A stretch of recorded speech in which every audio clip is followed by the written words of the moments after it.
Jason Cobb here for Cobb County. I've been here for over 17 years. Over 47 years in Texas. All right. Keen out here. Yeah. All right. Hope everybody's excited here today. Candidates here to talk about their issues running for office. We're going to start out with a prayer. We have Marty to pray us into it. Everybody would stand for just a moment. I'm excited that there's so many patriots here ready for change. Come on, somebody. Hey. If we're going to keep our country, the church has got to rise up and take a stand. Father, we do thank you for the day, and Lord, we do thank you for those who care enough to get involved and to come to hear what these candidates have to say. And I pray, Lord, that you would help all of us hold them accountable. If we vote for somebody because of the campaign promises they make, Lord, we ask you to help them keep them and help us to help them keep them. And we just pray, Lord, that you give every speaker wisdom and understanding tonight, that they'd be able to speak the truth. And Lord, we are in deep need as a country and even as a state. And we are asking you, Lord, to move on our behalf, that you would expose and root out the evil that's rooted itself in high places and replace it with men and women of integrity and character. And we ask you, Lord, to give us our country back, and we ask you to help us do everything necessary to make that happen. Bless this meeting, bless all who speak. In Jesus' name, amen. Amen. We have a tradition here at Cobb County Republican Club at Cobb County. We start with our pledges. We start with the American flag. I pledge allegiance to the flag of the United States of America and to the republic for which it stands, one nation under God, indivisible, with liberty and justice for all. Now to the Texas flag. On the Texas flag, I pledge allegiance to thee, Texas, one state under God, one and indivisible.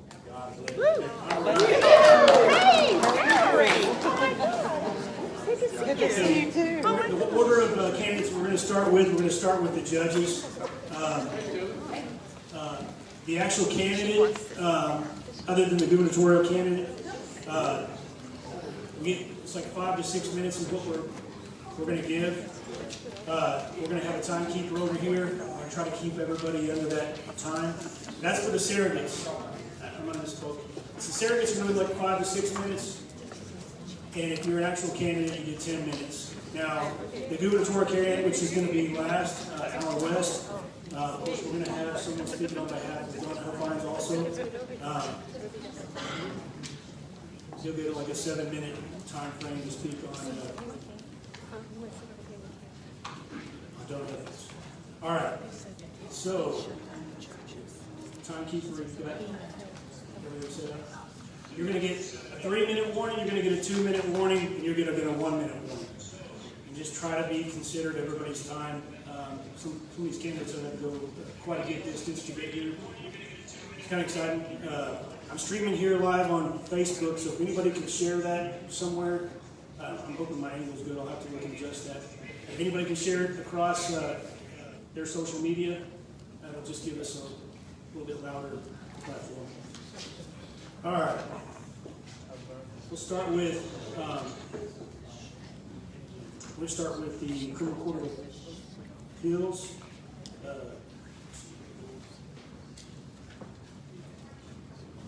Justice Scott Walker, he's going to be the incumbent. I'm going to give a slight introduction. He's current incumbent judge for the Court of Criminal Appeals, Place 5. Prior to serving as judge, his focus was with his privately owned law firm. He's married to his wife of 47 years, and both are 6th-generation Texans. He's a graduate from Dallas Baptist and received his Juris Doctorate from the Baylor Law School. Let's give a welcome to Justice Scott Walker.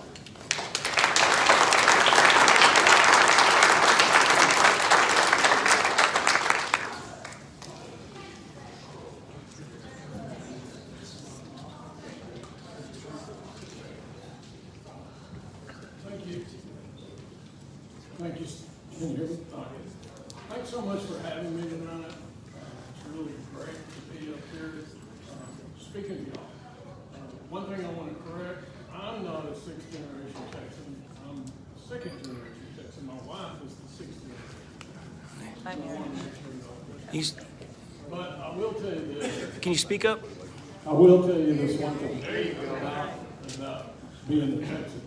I've told people the last couple of nights that I'm a real Texan, and I'm going to tell you what I mean by that. Number one, I was born in Borger, Texas, up in the Panhandle, and that was in 1953. All right, my wife, she also lived in Borger, Texas. She was born in 56, in 1953. And what I mean by being a real Texan, I've actually been a Texan since before I was born in 1953. And if you don't know what I mean 9 months before I was a real Texan. Amen. So, I've been a judge on the Court of Criminal Appeals since January 1st, 2017. It's been the biggest honor of my life as far as what I've done, professionally. I've really enjoyed it.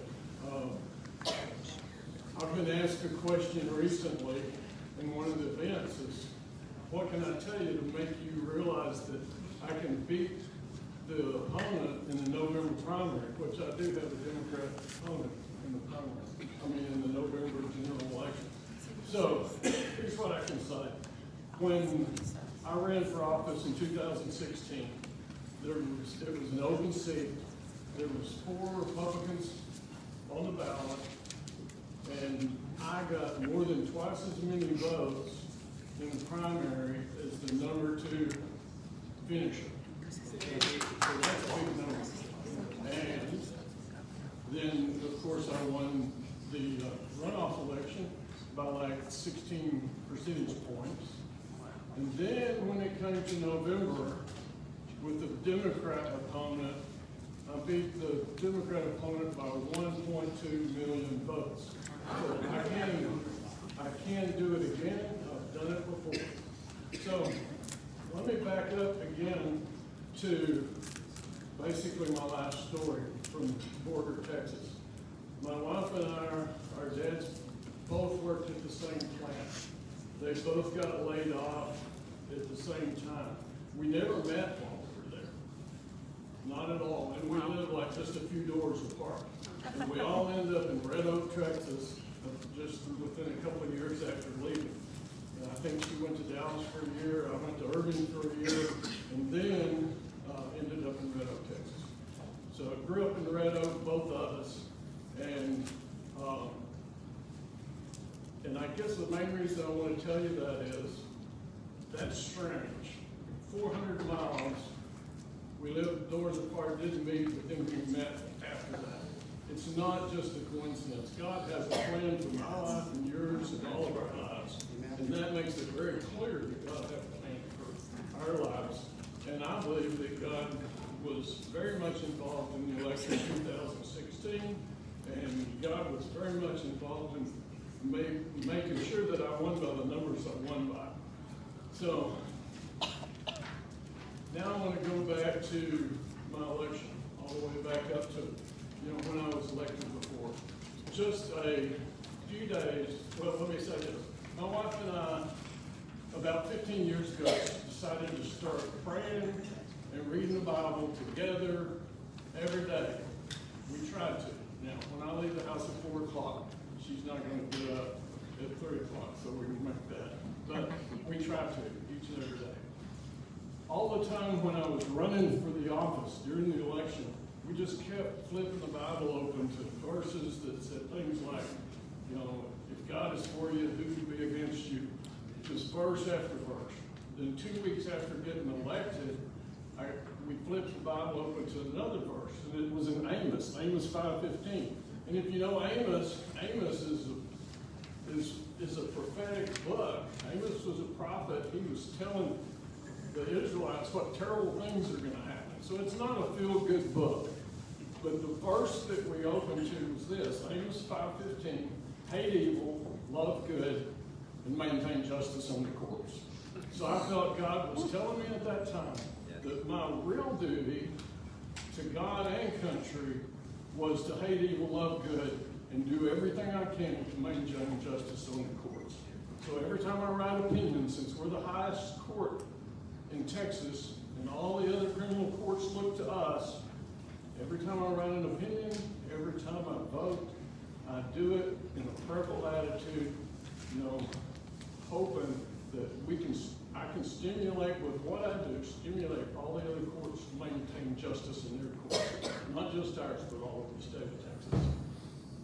And that has been so important to me. Now, I will say this, when we take the oath of office as judge, we swear that we will protect and defend the Constitution of the United States and Texas and the laws of the United States and Texas, and I can do that and still meet the aim is 515, because it is just to follow the Constitution and do what's right, okay? And that is what I try to do, and that's what I have been doing, and that's what I'd love to do for another 6 years. So, Scott Walker, Texas Court of Criminal Appeals. Thank you.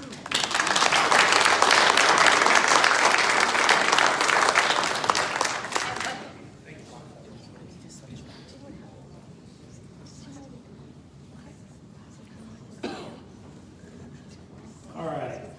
Now we're going to go to his opponent. We got Clint Morgan for the Court of Criminal Appeals. Place 5.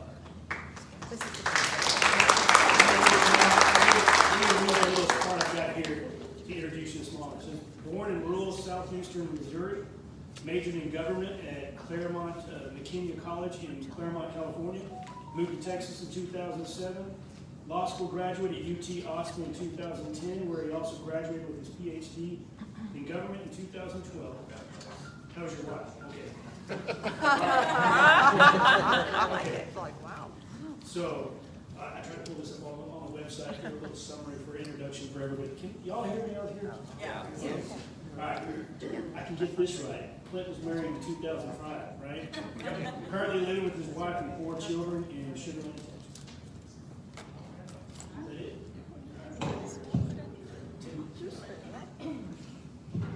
All right, so howdy y'all. My name is Clint Morgan. I'm a career prosecutor, a lifelong conservative, and a candidate for the Court of Criminal Appeals. So what is the Court of Criminal Appeals? In Texas, our judicial system has 3 levels. First, we have the trial courts, and you all seen Law and Order, so you know what happens there. If you don't like it, what happens to you in the trial court, you can appeal. And we've got 14 local courts of appeals spread around Texas. Y'all's is in Dallas. If you don't like what happens to you at the Court of Appeals, then you can go up the ladder for civil cases to the Supreme Court, for criminal cases to the Court of Criminal Appeals. And so this is basically, we have 2 Supreme Courts in the state. This is the Supreme Court for criminal cases. It is the highest court for criminal cases in Texas. I am running for the Court of Criminal Appeals because I believe we are having a crisis of crime in this state. And we need to confront it the way Republicans confronted the last crisis of crime in the 90s, and that is with law and order. So what does that look like for this court? So we like to think of this as a nice Republican state, but in 2018, the Democrats took over all our big city courts of appeals. They took over Dallas and Austin and Houston and San Antonio. And it's not just that these judges were Democrats, but a lot of them are activist Democrats. Right? They're reversing cases that need not be reversed because many of these judges fundamentally disagree with the law and order approach that us Republicans so carefully have enacted in Texas, and that the Court of Criminal Appeals historically has so carefully protected in Texas. And they don't like that. They're a little more, they think maybe a lot of these defendants have gotten it unfair, and so they're wanting to change the law that way. And they are ignoring the law that they need to ignore, that they should. So we need to stop that. We Republicans do. We need our Republican high court to be extra productive and extra vigorous in its application of the law to keep these lower court activists in check and to keep law and order in this state.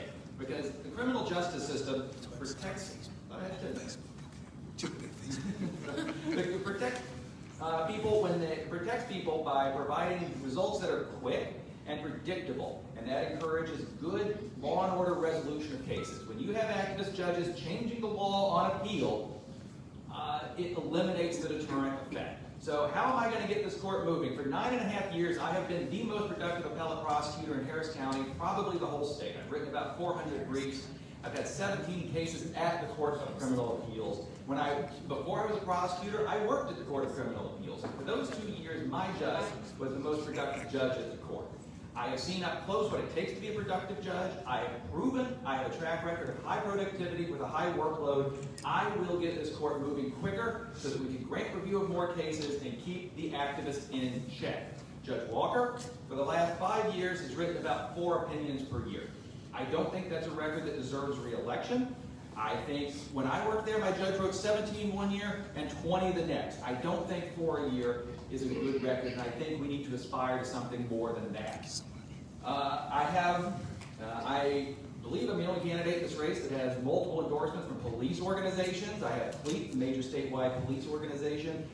Police want law and order. They want predictable results from the courts so that their cases aren't being tossed out. They know what they're doing. I've got endorsements from, I think, every Tea Party group that has weighed in on this. I just got Eagle Forum today. I've got East Texans for Liberty. I've got True Texas Project. Check my website, clintforjudge.com. I list all my endorsements on there, and there's a lot of them. Now, you may have heard, the Court of Criminal Appeals does not often make the news, but in December, they issued an opinion named Ex parte Stevens. And in Ex parte Stevens, they held that the Attorney General of this state cannot enforce election laws. We have to rely on local DAs to do that. So 8 Republican judges joined that, including Judge Walker. So I live in Sugar Land. I've got 4 kids. My wife is fantastic. She's got a PhD. I don't. She runs a data consulting company. She runs a biotech startup. She runs my website. In her spare time, she homeschools her children. She is just truly beautiful. Wow. So I'm going to conclude here with a little bit. I love Texas. I love the Republican Party. I love our values. I love that the Republican Party is controlling Texas. I want us to stay in control of Texas for a long time. I want my 4 little kids to vote for a Republican Party that controls Texas. But if we're going to do that, we have to keep our own house clean. We have to vet our incumbents. We have to run the best candidates every time. We cannot settle for anything less than excellence from our candidates. That's what I'm here to offer you. Hard work and excellence for law and order. My name is Clint Morgan at clintforjudge.com. We're going to keep the activists in check. Amen.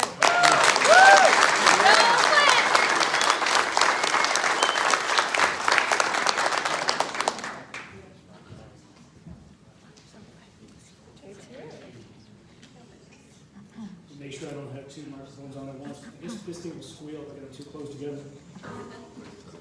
All right, so we got one more judge here. Justice David Schenck. Is that how you say your name? Justice Schenck was appointed by Rick Perry in 2015 to the 5th District Court of Appeals, and he was elected for a 6-year term in 2016.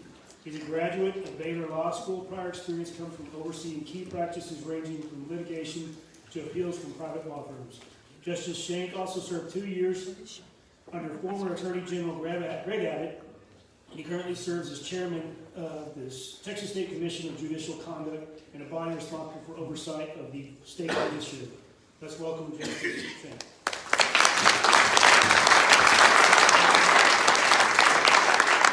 Thank you so much, everyone. It is such an honor to be here with you today. It has been my honor and privilege to serve you as your justice on the 5th Court of Appeals. I am one of 2 of the last Republicans. I'm the last conservative standing and fighting here in the judiciary in North Texas, and you deserve nothing less. Let me tell you a little bit about myself, for those of you who don't remember me. I am a Christian, I'm a father, I'm a husband. I went to law school here in Texas at Baylor. Somehow I ended up graduating first in my law school class, editor-in-chief of the Law Review, highest score on the bar exam, went on to serve as law clerk to the federal chief judge of the Federal 5th Circuit Court of Appeals, that sits over Texas and 3 other states. Went to Washington, D.C. to a large law firm doing appellate work called Jones Day in the U.S. Supreme Court practice. Came back here to Texas. I am board certified as an expert in civil appellate law. That's the only thing the Texas Supreme Court does. And as you just heard, I'm also the chairman of the State Commission on Judicial Conduct. We're responsible for the ethics enforcement of judges from the JPs all the way up to the Chief Justice of the Supreme Court. I want you to consider all of those qualifications and throw them all away. This is not about qualifications anymore. I can run with anybody anywhere in the country on that basis. This is about civilization. This is about the rule of law. This is about the Constitution. We have real serious problems in Austin and in Washington. We have careerists. We have swamp dwellers. We have amphibians running in major offices. And we have lots of people who see it, they know it, and they're afraid to stand up to it. Yep. We have a court that oversees your life here today, every day. You guys don't watch that court. God bless you, have better things to do. You know that I've been there for 7 years. If you pay attention, Google my name and the words "does not pull punches." You will see what I have been doing on your court. All right? It's been a major challenge. 15 years ago, I filed a brief on behalf of basically the Fortune 50 when I was at Jones Day about a case coming out of Minnesota on whether states had the power to regulate the way judges raise money. We said, pointing to, embarrassingly, Texas, because the Minnesota judges pointed to Texas, that there were 2 law firms in the state of Texas pumping major amounts of money into the Texas Supreme Court. And unfortunately, those law firms were 1,000% more likely than non-contributors to have their cases heard than first. That's an embarrassment. The Supreme Court, the U.S. Supreme Court, eventually agreed with us. 4 times it's told the states they have the power to amend their rules to make their courts look fair. There was another study done last year by a billionaire out of West Texas who got hosed in the Texas Supreme Court. What do you think it showed? Exactly the same thing. The last 3 appointees to the Texas Supreme Court, where do you think they came from? Directly out of those law firms. America's state. Okay? That is not a good look.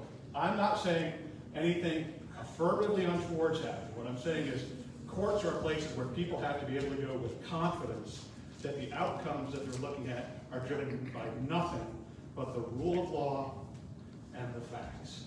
People in Texas right now lack that confidence. Nobody is willing to stand up and do anything about it. I am, and I will. I can guarantee you that. These are your courts. This is your government. We all know we need a change. I'm willing to stand up and do it. I hope that you'll join me in standing up for this fight. And I think others are seeing this for what it is. I'm blessed to have the endorsement of friends here like Bob Hall. If you look at my webpage, Schenck for Texas, you are going to see the strangest assemblage of endorsements that you will ever see. I have all of the right-wing grassroots organizations. I've got Joanne Flynn. I've got the True Texas Project. I've got the Eagle Forum. I've got Texas Right to Life. I've got a record on the Second Amendment. I've got a record on life. My opponent has none of these things. He's never been a judge before he was pulled out of Baker box and put onto the court. God bless him, he's a fine man, but he doesn't have a record. I am also endorsed by the Dallas Morning News. Anybody who purports to care about this state and its future is in on my race. Anybody who wants to write big checks is not welcome.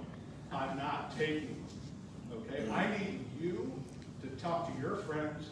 I need you to send emails. I've been blessed to represent you. Love you. God bless. David Schenck.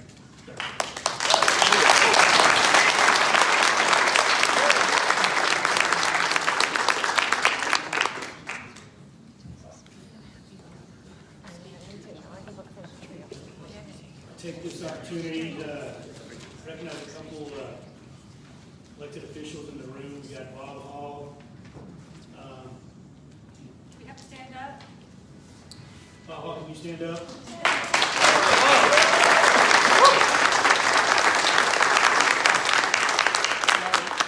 Hey, youngster.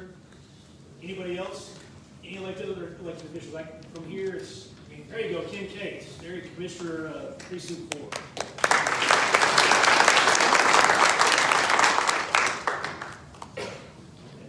Anybody else want to volunteer to stand up? Okay. Who's running for office local? Local? we got? Okay, now you're throwing me off. Okay, we got Rob Farquharson, who's running for Coffee County DA.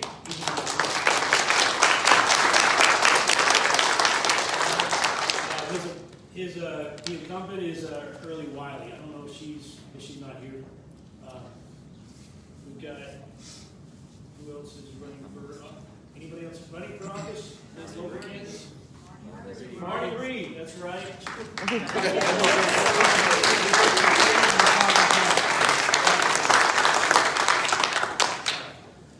Bob Hall, did you want to say something, say a couple things? Sure.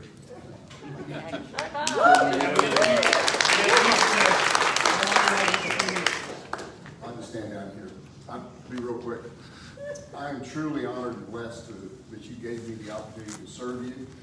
I hope you've been pleased with what I'm doing, and I am so pleased to not have an opponent.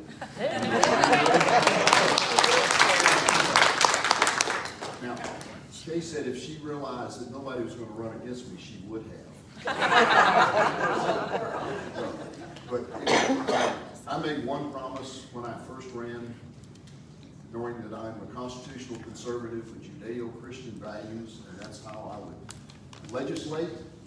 And the one thing I would do is go to God every day on my knees and ask for His wisdom, His courage, and His strength to know and do His will. And I can tell you that's a promise that I made, a promise that I kept, and I will promise you I will continue to do so, because I will serve as a conservative as far on the right as I can get in all aspects, no matter what color the district turns to.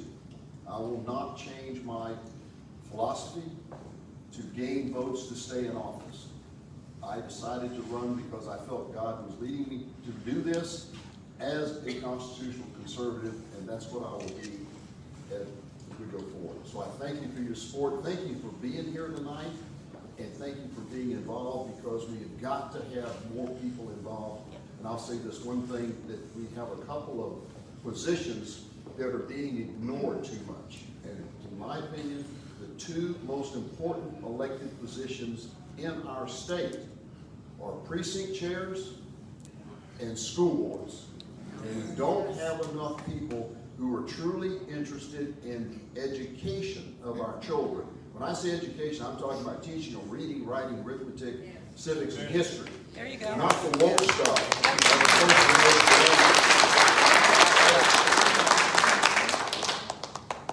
And we have to have more people who really want to do that, to step up and do it. And our precinct chairs are the heart of our political system.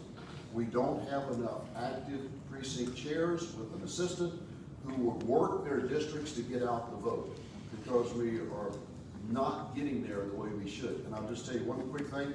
When I say that, it's compared to what others do. I had dinner not too long ago, and one of the gentlemen sitting at my table was a young man from Israel. And as we talked, he told me about what his job was. It was kind of with a group, kind of like our Tea Party, and his job was to get out the vote. And he was talking about he had a couple of villages when he went back he really had to go work on because they let him down last time. And I said, really? What was their turnout? He said, they only turned out 75%. I said, wow. He said, no, our standard is 90%. 90%. So folks, our 25% was pretty pathetic with that. Folks turned out. We'll only keep Texas red if we can get the turnout. Thank you very much. God bless you. God bless you.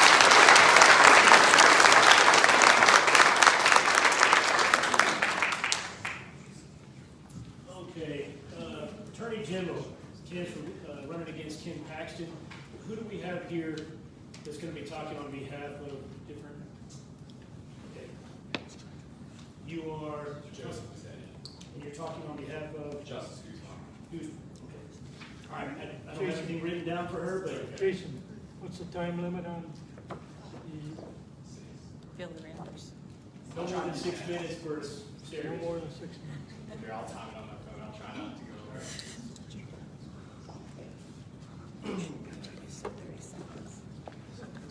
First and foremost, I just wanted to thank and recognize all the elected officials in the room. Thank you for everything you do. And I don't see Marty. He was just standing over here in the corner. What he started off with is one of the most important things that can be said. It was from the pulpit that the founding of our country came to fruition. The Sons of Liberty, from the pulpit, made this country for a moral people. And I think that has to be reiterated and really has to sink in with people today. If I asked each and every one of you in this room today whether you voted for Joe Biden and Kamala Harris, what would you say? Exactly. But if I asked the contrary, did you vote for President Trump and Vice President Pence? Oh, yeah. What would you say? In this country today, we are seeing a great divide. Over 4 years, we saw them say that it was Russian collusion, which is proven to be an absolute conspiracy theorist. But then the day that we want to ask questions about an election, we're conspiracy theorists. We're not allowed to get to the bottom of what we just want to seek answers for.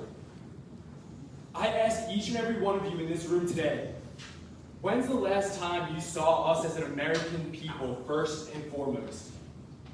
Please. For me, that's easy. It's September 12th, 2001. I'm the youngest son of 2 New York City police officers. I remember that day like it was yesterday. My mom going into my classroom, ripping me out, which is automatically odd because usually it's a call from the secretary. Come down to the office, your mom's here to get you. She put me there in front of the TV with my 3 other siblings. I'm the youngest of 4. Told me your dad's not coming home tonight, but he's all right. I realized that day that the freedoms we live with in this country, those God-given freedoms, are quite literally detested by people that are from abroad. Some people, not all, but then some people from within inside this country. We're seeing them come under attack right now, today. You can't even donate money to a cause that you appreciate without fear of it being ripped away and given elsewhere. We need a candidate like Justice Guzman who's able to cut through the nonsense and speak to all Texans. In this state today, you have to see that Justice Guzman is the former highest vote getter in the history of Texas. In 2016, in the Republican primary, the former highest vote getter. I offer you that because she'll win inside the courtroom as well as winning inside the political arena. She's going to be able to speak to Hispanics, to women, to suburbanites who don't typically vote conservatively, but are conservative. The first Latina elected statewide in Texas. That's something special because this state, she is a representative of where it is going, and she can make sure that she'll win inside the courtroom too. Why? Because she's been a judge for 22 years. That's almost longer than I've been alive. As her campaign manager, I am so enthusiastic, but 22 years of experience, 12 years on the highest court in Texas, as a Texas Supreme Court Justice, another 10 on the appellate courts, and then some experience on the, 3 minutes, gotcha, thank you. And then some experience in the family courts as well. The reason I offer you that is because she'll win in the courtroom by making sure all lawsuits will pass judicial scrutiny. We have seen our current Attorney General lose at the Supreme Court. Justice Guzman, on the contrary, has won at the Supreme Court. If anyone wants to know the case that she's filed that Justice Clarence Thomas, the most conservative Supreme Court justice, referenced in an opinion of his, please ask me, I will send you that. I could offer you so much about her, including the border. Think about her own personal testimony. At the age of 26, that's how old I am today, and I would be devastated if I lost my dad. Justice Guzman lost her dad by murder from an illegal alien. She was newly married. Her husband, Tony, was a 37-year Houston police officer, retired. They were at that crime scene, and that evening, she realized her life had changed. She went to help her sister.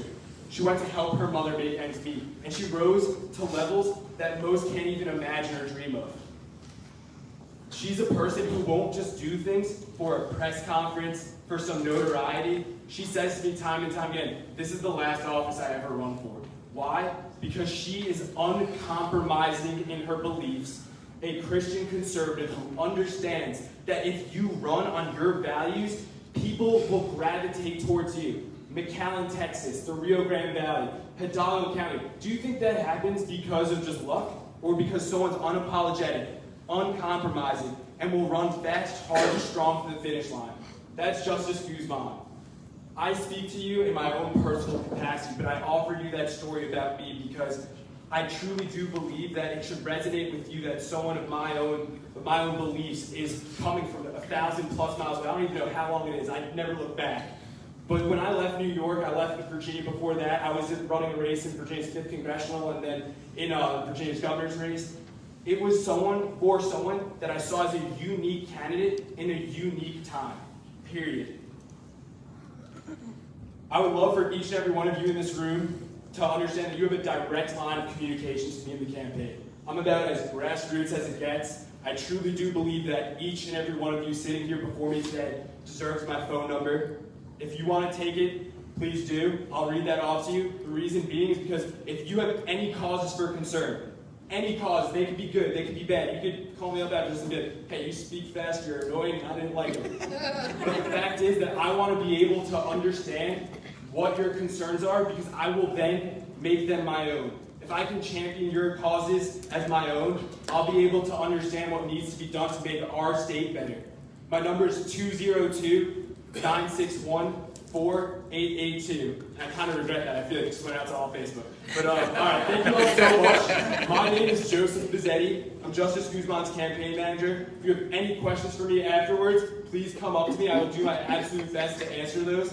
Aside from that, thank you all so much for having me here tonight. I really do appreciate being with fellow patriots and believers. Thank you. Awesome.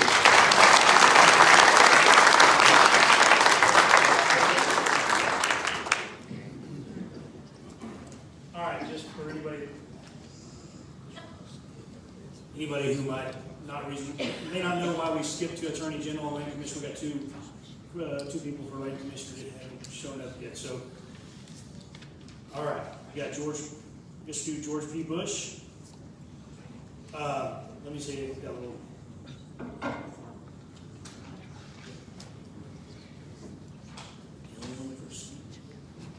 My page just introduced myself. Okay, for some reason this page didn't print, so. It's been a rough few months, especially losing the 49ers. But it's good to be back with you and hope for a good football season next year, right?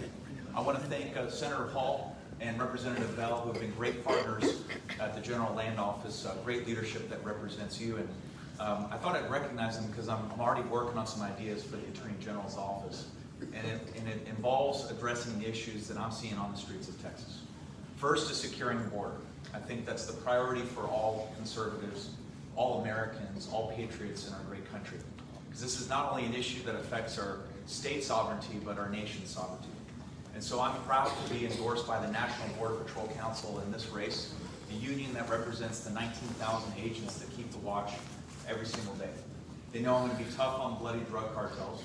They know that I'm already suing the Biden administration in my capacity of serving you as land commissioner under the National Impoundment, that's all right, get some films up there, under the National Impoundment Control Act to compel the federal government to spend money that was appropriated for the Trump wall. Because Texas will lead the nation in finishing President Trump's work. We're also doing our best to respond to this border crisis and an extensive border tour. The microphone is interfering. The microphone's interfering with the camera. Just stand by. There you go. I'm the only candidate to travel the entirety of the border twice during this campaign. I've driven from El Paso to McAllen, all 1,200 miles to understand the complexity of the border, visiting with local law enforcement all along the way. And they tell me they haven't gotten a call from our Attorney General. Not one deployment of legal resources. 2 weeks ago, he decided he was going to send down information packets. Information packets? That ain't going to cut it. I'm supporting Governor Abbott's Operation Lone Star effort, which is in order to basically say that if the federal government's not going to do their job, the state of Texas will. And what that means legally is that we can't legally enforce federal immigration law, but the state of Texas can enforce state criminal trespassing law. So we can arrest illegals on site immediately, detain them, apprehend them, and do so in an expedited manner. But the problem is many of our border county sheriffs and DAs are overwhelmed. You've heard the stats, 1.8 million apprehensions on an annual basis, with another million that got away. This is a tidal wave of illegal immigration, and I do think it's an invasion. The Attorney General over in Arizona recently wrote a legal opinion that says that under Article 4, Section 4 of the U.S. Constitution, that the federal government has an obligation to defend all states from attack and from invasion. Whether it was Pancho Villa, in the last century, or smugglers that tried to move items around the D.C. area during the Federalist days, we have responded to this action before, but we're not doing it now. And the state of Texas needs to step in.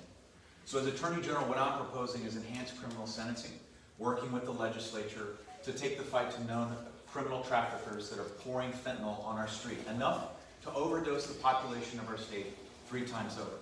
To continue the construction of the Texas wall, whether it's on GLO acreage or on parks and wildlife acreage. And then, of course, amping up our National Guard presence that we have in the state of Texas. Look, I'm coming to you as a military veteran. I deployed to Afghanistan. I know deployments are tough, but we need to secure our border. We got a president that's more focused on securing the Ukrainian border rather than the Texas southern border. We've got a vice president that spends more time in the air than she does on the ground talking to law enforcement. We got AOC coming to Texas last weekend saying that she was going to take away her guns, tear down the wall, and turn Texas blue. Well, my message to AOC is this. When you go back to New York, you can take Robert Francis O'Rourke too. Because, we don't want to be there. We don't want to be there. It's been a privilege to serve as your lane commissioner. On a personal level, I'm a Christian. I'm a father. I'm a husband. And this has been a sacrifice, but a journey of a lifetime. Sharing my conservative vision on securing our border and backing our law enforcement. It's long past time that we back our law enforcement, more than just with words, but with action. They're literally under assault, whether it's in Travis County, where I live, not by choice, but out of necessity. The Constitution says you must do so. And Mandy and I have seen a front row seat to liberal progressive ideas. When you defund the police, it results in the largest spike of homicides in Austin history. There's a projection for over 500 homicides in the city streets of Houston. Enough is enough. When are we going to get tough on crime again? It requires an Attorney General to step into the fold, but unfortunately our current guy, he's an indicted felon. And in Texas, as an indicted felon, you can't sit on a jury, you can't take out a real estate license, but most importantly, you can't wear the law enforcement uniform. How can you be our top cop if you can't look into fellow police officers' eyes and say, I'm here to get your back? He can't. There's no sense of urgency, and I will work with the legislature to pass the Law Enforcement Bill of Rights in the state of Texas. 14 other states have it, Texas doesn't. We need to give our law enforcement basic due process rights so that we can attract the next generation of Texans to serve in these roles. This is about corruption. I want to take on dirty, corrupt politicians in the city limits of Houston that steer contracts to their political cronies, or county judges in Harris County that do the same with their political allies, and take the fight to big county blue GAs that refuse to do their job. Check out my website, georgepbush.com, to learn more. Please exercise your right to vote. May God bless you. May God bless the great state of Texas.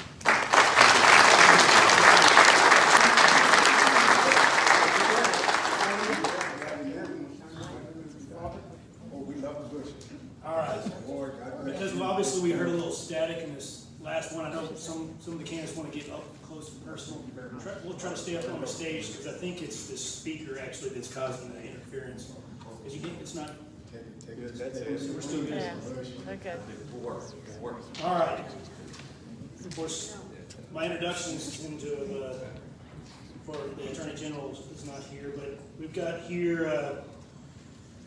Troy Jackson asked Marty Reed to say something on behalf of Louis Gomer.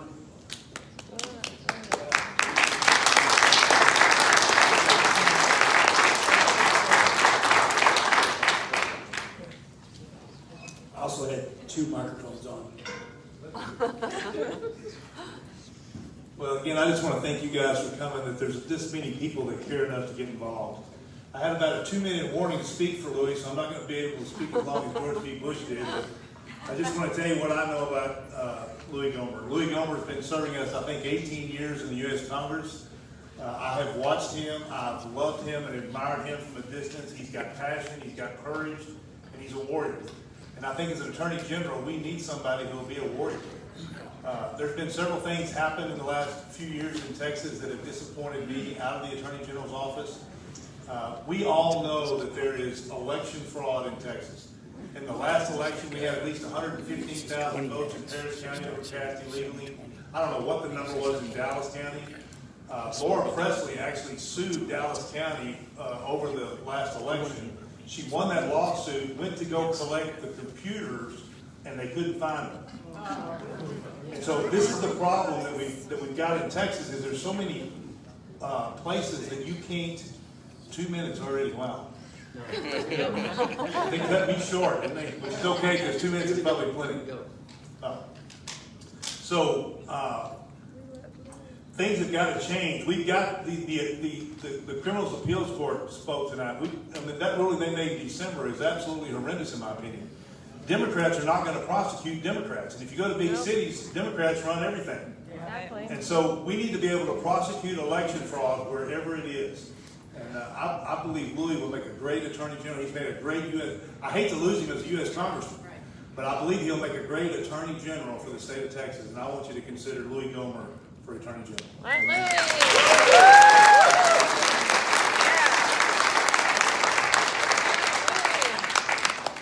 Go, Louis. All right. Since Keith Bell slipped in a little bit ago, I just want to let everybody know we got our state representative Keith Bell sitting in the back. Anybody else sneaked in and I didn't catch it? All right. So, we still don't have any land commissioners here. We're still running late. So what we're going to do is we're going to go ahead and start with, we've got Todd Holderfield, or is it Stephanie Holderfield? I don't know, I see. For some reason there's a Todd. Okay, so who's going to speak? I'm going to speak for Dr. Okay, who's going to speak on behalf of John Spears, who's running for Texas Land Commission.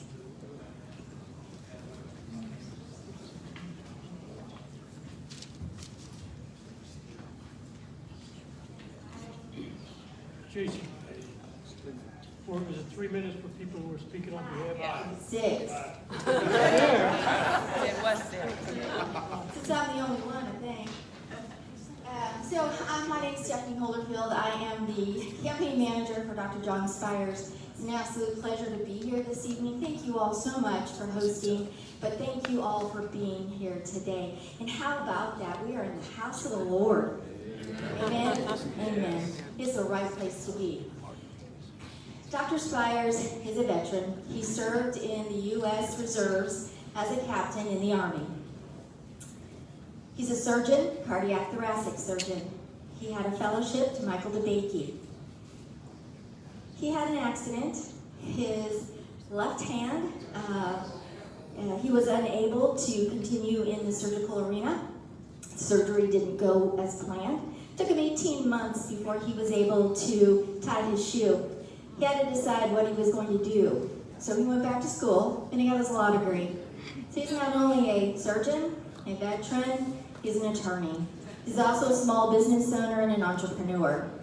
And I personally think that those skill sets provide the accurate and appropriate capabilities to serve as your next Texas Land Commissioner. A lot of people ask, what does the Land Commissioner do? There are 26 different boards that position has oversight on.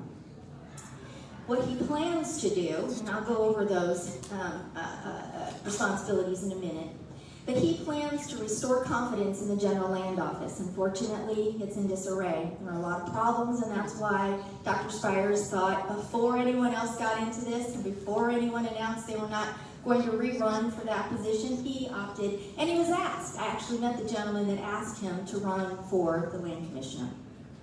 He wants to save Texas history. Remember the Alamo. So what do we have here in Texas? Some extremely amazing documents dating back to 1546. Dr. Spires feels it's important to take that information, and how about we turn that into curriculum, right? Let's turn some real history back into curriculum, back in our schools, because Dr. Spires does not believe in CRT. It has no place in Texas. Amen. Streamline and deliver on disaster recovery. Dr. Spires, I'm going to go back to some storms that happened. When Dr. Spires actually suffered an injury to his left hand, it was during one of the hurricanes. His home was destroyed. But you want to know what he did?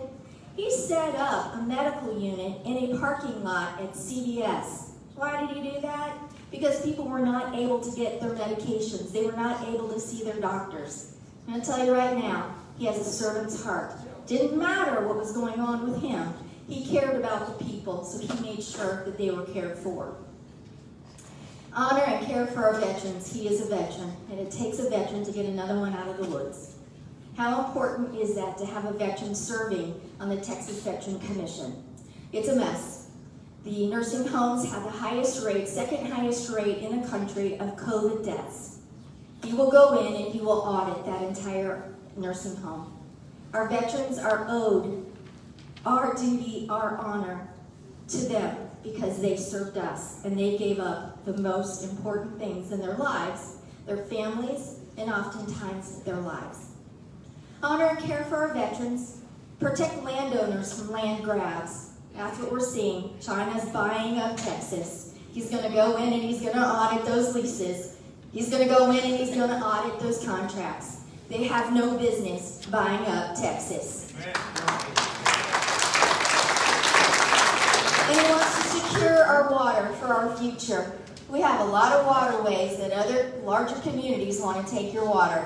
Let's not let that happen. He will not let that happen.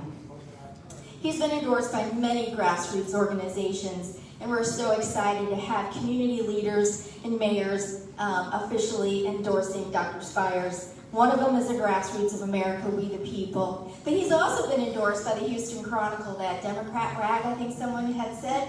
But let me tell you what's important about that. Free advertising. Free advertising. His name, his face, his qualifications are all over Texas. So we're excited to have that endorsement. Texas Liberty Alliance, Oil and Gas Workers of Association. Let me tell you one other thing about Dr. Spires.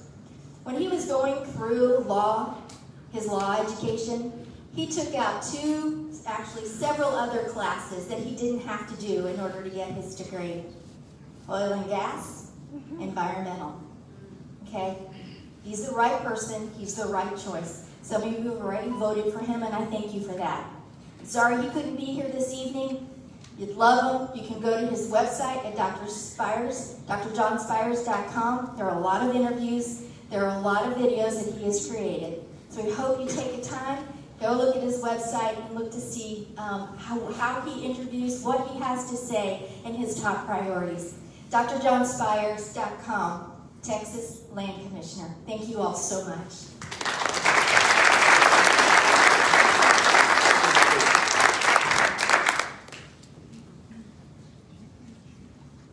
All right. It looks like Skeet Phillips is in the room, and since we got Skeet Phillips and Ken Cates here, we'll talk about Skeet Phillips. He's running for re-election, and so is Ken Cates.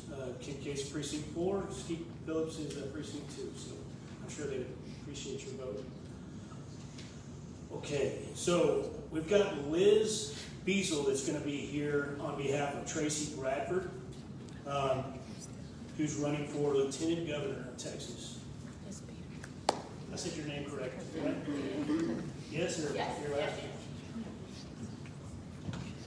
Hey y'all, how's it going? My name's Liz Beazle. I'm here for Tracy Bradford. Obviously, Tracy could not be here. She wanted to, but she could not. And the reason I'm here for her is because Tracy is a grassroots conservative. She has been actively involved in Texas Eagle Forum and Dallas Eagle Forum for over 20 years. She has been legislating on issues since I've been a teenager. I remember when I first started being an intern in Austin, Tracy Bradford was also working on a law back then called American Law for American Courts. So she is all about we the people, and that's what this race is all about. As y'all know, our Texas government has not been for we the people. It's been for the elitists. It's not been for us. And so that's what this race is really about. Sorry, I kind of have to read my speech a little bit.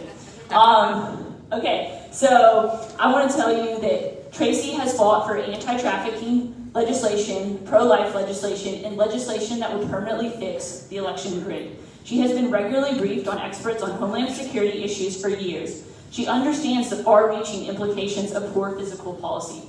Don't mistake her humbleness for shyness, because she is a fierce defender of liberty.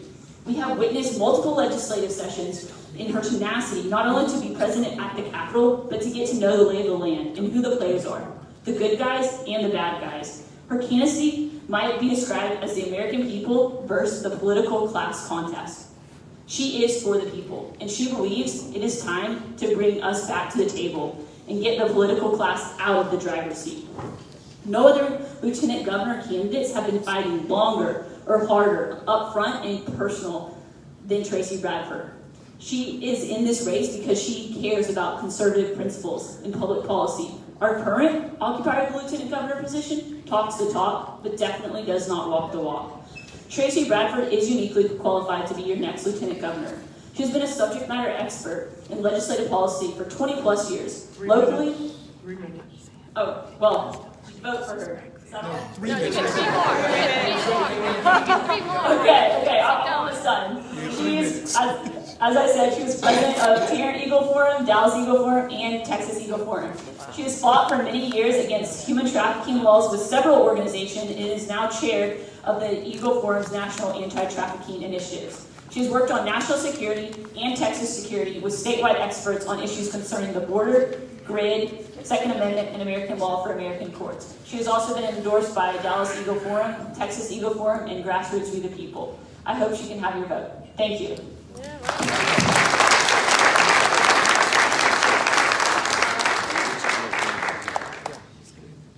All right. So, we're going to go to, it looks like we got Weston Martinez.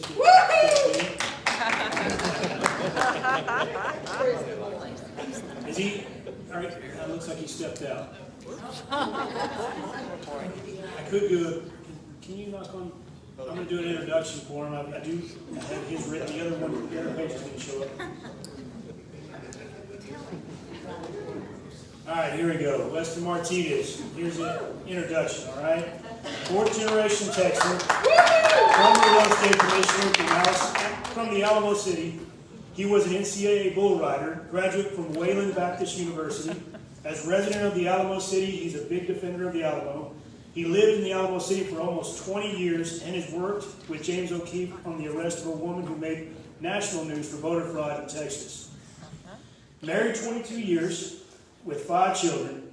From the Alamo City, let's welcome Weston Martinez.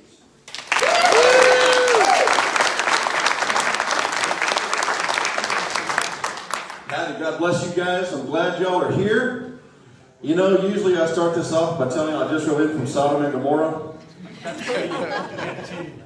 And then I make it through the valley of the shadow of death, which is Austin, Texas. But then I get out here to the promised land, and I talked about the fact that, you know, we look at our legislative session, and do me a favor, raise your hand if you think we had a great legislative session.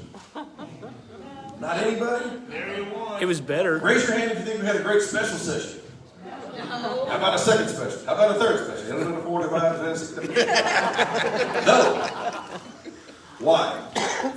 Because we can't even stop gender modification from happening to our children in Texas. When we were having the press conference to talk about that, you know who was there? Me, Sid Miller, Brian Slayton, and Bob Hall would have been there, but he was talking about it on the floor. Give him a round of applause, especially for his wife.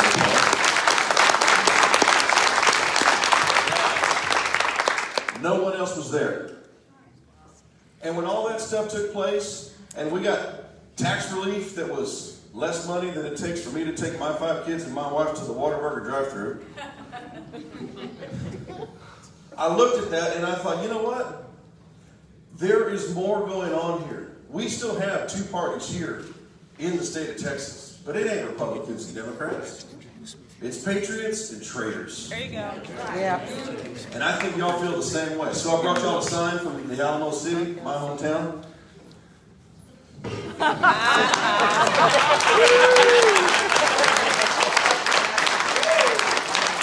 Yeah. Because let me tell you what history will tell you. If we don't change what we're doing, we're doomed to repeat it. Let me give you a little bit of a history lesson. I love history. You know what? I still live in San Antonio. I'm actually born and raised, and I'm 46 years old, so I've been there 46 years. I've seen a lot of stuff happening. Years ago, I created a bill to make human trafficking a death penalty eligible offense. Guess what? That bill died on the last reading in the House of Representatives, even though we got it through the Calendars Committee. And I was the only guy in Bexar County that endorsed against my state representative, Joe Strauss. I endorsed against him, please, for the record. My current state representative, Steve Allison, guess what he did? He's the one that put that amendment in there right at the last minute to take voter fraud from a felony to a misdemeanor. But years ago, that same year, whenever we filed that other bill, I had another bill created that made voter fraud a felony in Texas. You see, folks, you better find out what people have been doing long before today. Because if they didn't stand up for things like I just talked about, they don't deserve your vote. You remember whenever the lieutenant governor passed legislation that said you could not go into the Senate unless you had a COVID test put upon yourself? What's next? Social credit scoring? Folks, this is exactly what the people that survived the Holocaust warned us about. We are absolutely at war. When the angel of the Lord appeared to Joshua, what did he say? Are you for mine or my enemies? What did the angel say? Neither. Why is that important? You better be worried about being on the Lord's side instead of you worrying about the Lord being on your side. That's how we fix this. That's how we do things like saving and defending the Alamo. That's how we protect our borders. That's how we fix our veterans' nursing homes. In the history of Texas, I'm the first person to say that we can actually defend the border by building the wall through the office of the Land Commissioner. Historical fact. It's such a good idea, the current Land Commissioner went ahead and started doing some of that down along the border. And I told somebody the other day, I said, you know what? Tell George P. I said thank you. I'll finish what he started for me. And then, when we look at what's taking place, we have to get involved. You know, y'all seen the white buses driving back and forth? How many of y'all like to get them off the road? Guess what? Go to my YouTube channel. I figured out how. DPS has a regulation that says if you're hauling Ebola or a virus like it in a person, plant, or animal, it's an $87,000 fine per head. Oh, stop. So, y'all remember Al Sharpton was down at the border the other day? I was part of the group that ran him off.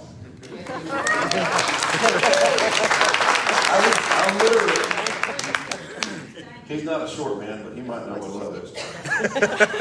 So he was about right here, from here to there, and, you know, I was about to do a dueling press conference, and I didn't want to be too disrespectful because my friends were heckling him really good. So I whispered to him, I said, hey, Al, how come you weren't here when it was Brown Kids, buddy?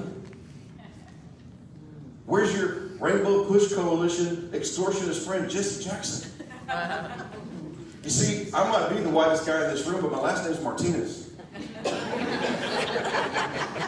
I tell you what, we make all y'all honorary Martinezes. Go attack the left. They can't say you're racist no more. But as we look what's taking place, all we have to do is look at our southern border. $22 million a week is what we know the cartel's making off of human trafficking. My idea to take the Rio Grande River, fill it up, make it navigable, is one that the Mexican Consulate General appreciates, and the former head of TCEQ agrees that that is a proper solution. You know why? How many of y'all think we should enforce treaties between the United States and other countries in the world? Anybody? We got any military folks here think we ought to enforce treaties? Guess what? There's a treaty between the U.S. and Mexico that's been in effect since the 1800s that requires both countries to put water into the Rio Grande River. Guess who's 5 years behind on their water payment? George Strait had it right. We did that song. Blame it on Mexico. So now think about that, ladies and gentlemen. If you just add 1 foot of water to the Rio Grande River, nobody crosses. Nobody crosses. If you added 30, 40 feet, guess what? We could get some barges down through there. We could be Ron DeSantis at his own game. We could make an economy that would stop human trafficking exponentially. You see, years ago, you following the theme here, a little bit of history, I filed a complaint against the police chief in the city of San Antonio because there was an 18-wheeler load of people that about 10 of them were dead and about 12 of them were left alive. The people that were alive, they came out, and you know what he did? He turned them over to Catholic Charities. And when the media said, where'd they go? He said, where'd who go? Turn them loose. They're gone.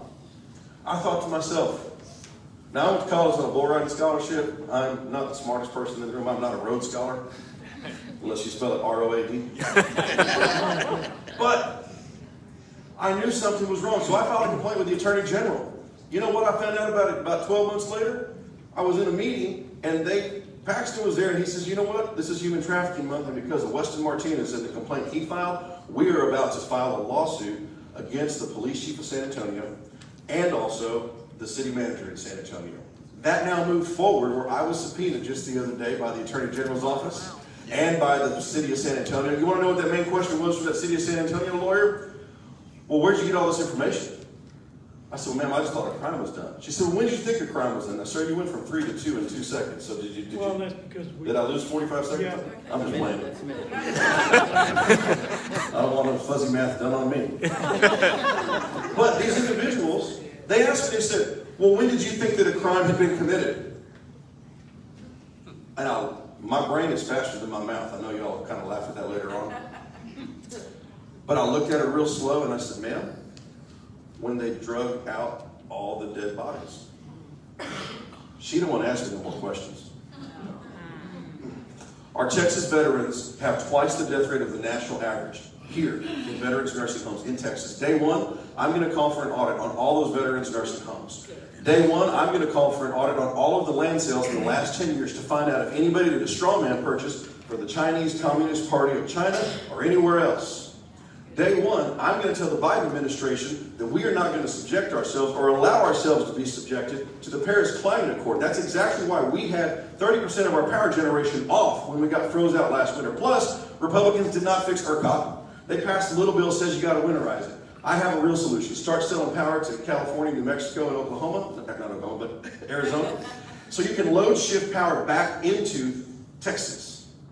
Folks, before running for this office, I retired from Southwestern Bell, had an infrastructure utility background, had an oil and gas service company, leased over 300,000 acres of rights across the Eagle Ford Shale and West Texas. And I've been married to my wife 23 years. But I also do real estate and land development. I've done disaster recovery. When Samaritans first wanted to deploy their 10,000 person a day kitchen, they called me and said, where do we deploy? Why did they do that? Because I had volunteered for them for about a year to help them come through Texas. They did about six different meetings. And they went to Tivoli and Rockport instead of Corpus Christi, Texas. Folks, I'm Weston Martinez. Visit westonfortexas.com. There's a reason why Sid Miller's endorsed me, Joe Arpaio's endorsed me, and other leaders across the state of Texas. I don't know what the rest of the format is, so am I supposed to stay or go? You're supposed to.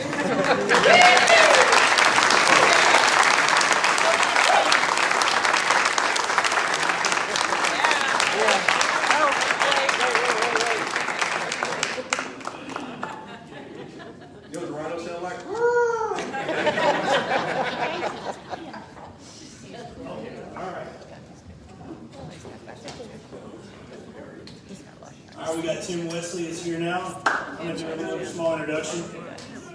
Tim Wesley, he's a U.S. Army veteran, graduate of Wayland Baptist University, just like Mr. Martinez. Served as a pastor for 12 years, later served as educator ranging from public education to education professionals.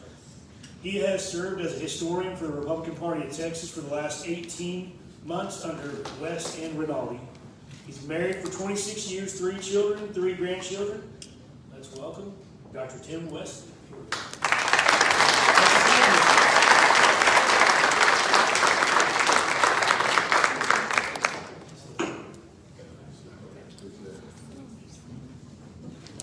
Hello, Texans. Hello. All right.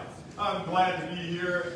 My wife and I, we just made it in. Murphy's Law took place. If it can happen, it happened. Coming out of San Antonio area. And I was asked a while back, why am I running for land commissioner?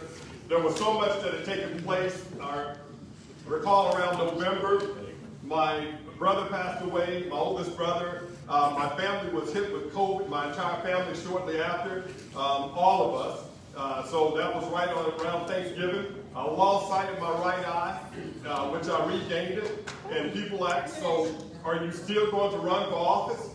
I said, absolutely. They said, why? I said, because Texas is worth fighting for. Amen. Texas is worth fighting for. I recall going down to the Alamo on several occasions to defend the cenotaph and to defend the Alamo.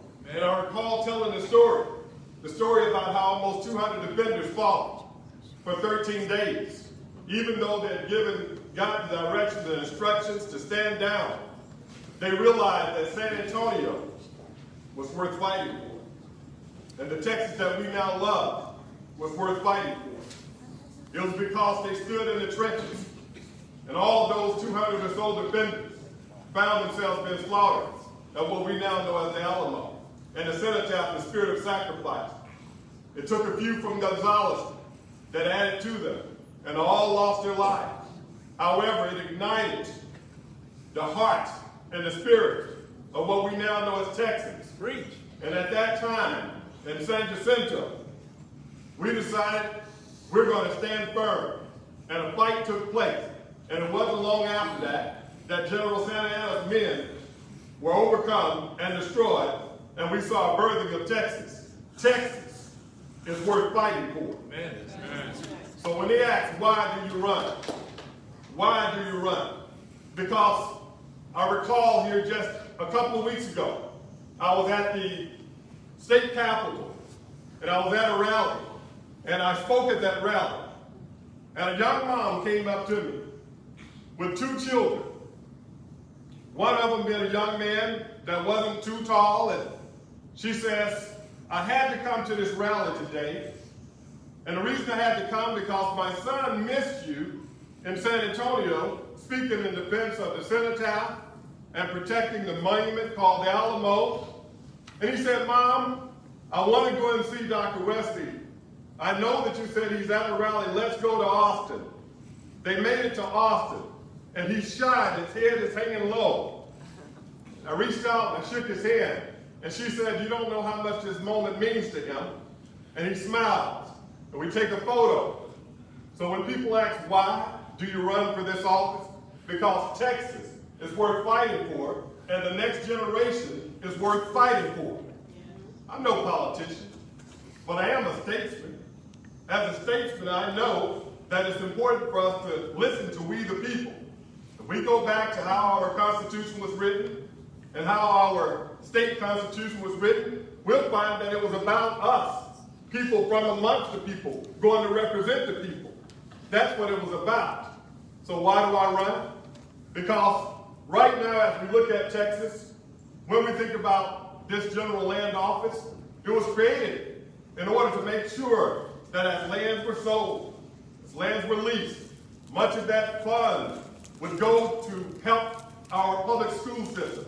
Right now, our public school system has about $45 billion in permanent school funds that's managed by the land office.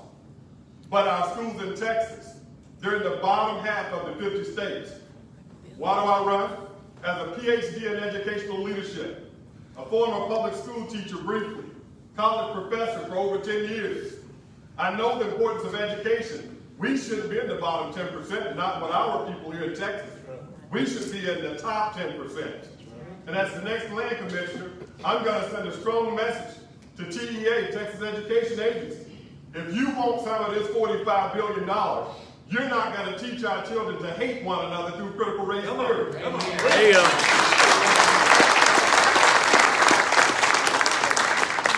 We will cut it off. I'll do all I can to cut that funding off. We have 1,254 miles of southern border. Many of those mileage, they're going to be private land, but some of it is going to be public land. I'll make sure that we do all we can not only to finish the wall, but send a strong message that if you come into the United States illegally and you're found on public land, I want to make sure you become a felon so that you won't have any opportunity to become a citizen of these United States. My niece, she's a pilot in the United States Air Force, graduate of the Air Force Academy. She went to pilot school in Lassen Air Force Base, and what I found out is that China bought up land right next to one of our air training stations. They bought up countless acres of land right next to where we train our pilots. Someone went to sleep at the wheel. That should have never happened. As the next land commissioner, not only will you not be buying up land in China next to our air bases and training facilities, but I'm going to make sure we fight to make sure you're not buying up our land. We have veterans right now that are suffering, but you have an opportunity to buy land, not on my watch. We have to put a stop to it. In addition, we have to make sure that we're looking at our oil and gas industry. We have 13 million acres here in Texas that the Land Commissioner's Office manages. There's no reason Texas shouldn't be leading the way when it comes to energy independence, making sure that we lowering our gas prices. I'll make sure that we're leading the way for energy independence, not only in the great state of Texas, but for the nation. Texas is worth fighting for. They said, why run? Because ultimately, we're giving away America, and we're giving away Texas to legal immigrants, while veterans and Texans are suffering. And that's unconscionable, and it's unacceptable. People say what they'll do, but I can tell you what I've done. I've run for U.S. Congress twice. I'm the two-time Republican nominee for CD15. That's the district that you see everything happening on the border. McAllen, Edinburgh, all those locations. During my time there as a candidate, I was the first and only candidate at the time to go and sit with our Border Patrol agents, to tour the border. And as I toured the border and sat with them, they told me this is what we need. We need at least 200 people to assist us with processing, because we're changing diapers, we're feeding babies. And from that, even though I fell short at the polls, because for me, this is more than just a job. It's about we the people. It's about defending our state and defending our nation. Even though I fell short in November of 2016, by December of 2016, I was writing proposed legislation, pushing it to my congressman. That legislation went forward, although it took about 2 years.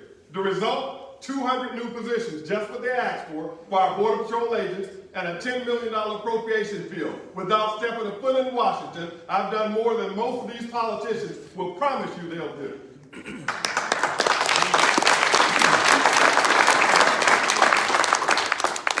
Ultimately, why run? Because Texas is worth fighting for. Our nation is worth fighting for. As mentioned, I am the current historian for the Republican Party of Texas. I was appointed by my friend who's running for governor, Lieutenant Colonel retired Alan West. I was reappointed by current Chairman Rinaldi, so I currently continue to do that work. You've probably seen an article from me, as over a dozen have been written. So I understand history. I understand the value and the importance of history.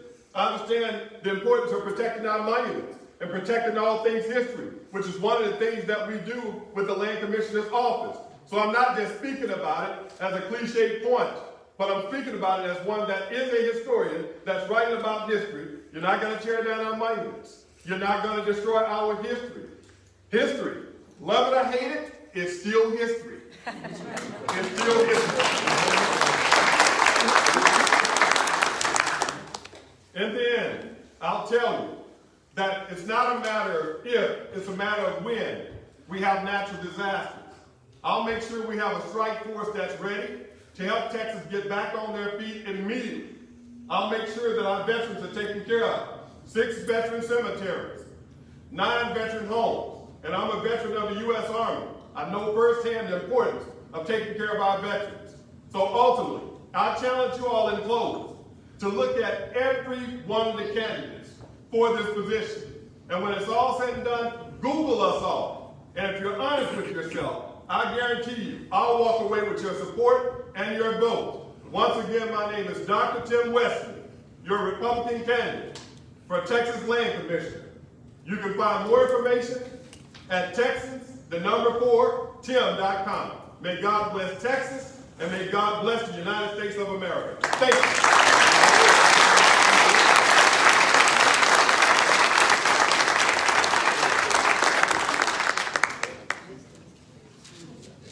You can tell he's a pastor, he doesn't even have to use a microphone. I just wish I could speak like that. Me too. All right. Now we're going to get down to the governor position, okay? We've got, Alan West, is he still in the back?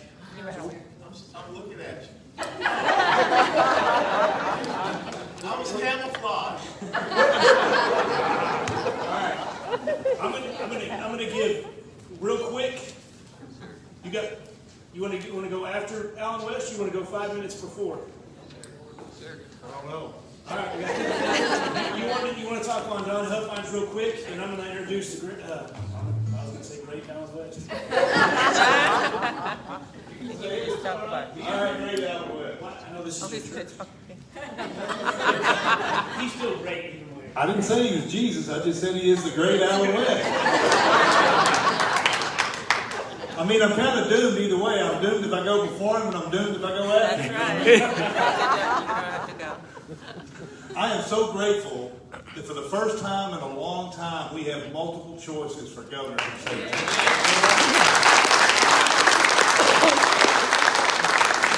As grassroots conservatives, we can all be proud of what Don Huffines has done and will do, and what Allen West has done and will do. And I'll tell you the truth, I even like Chad Prather.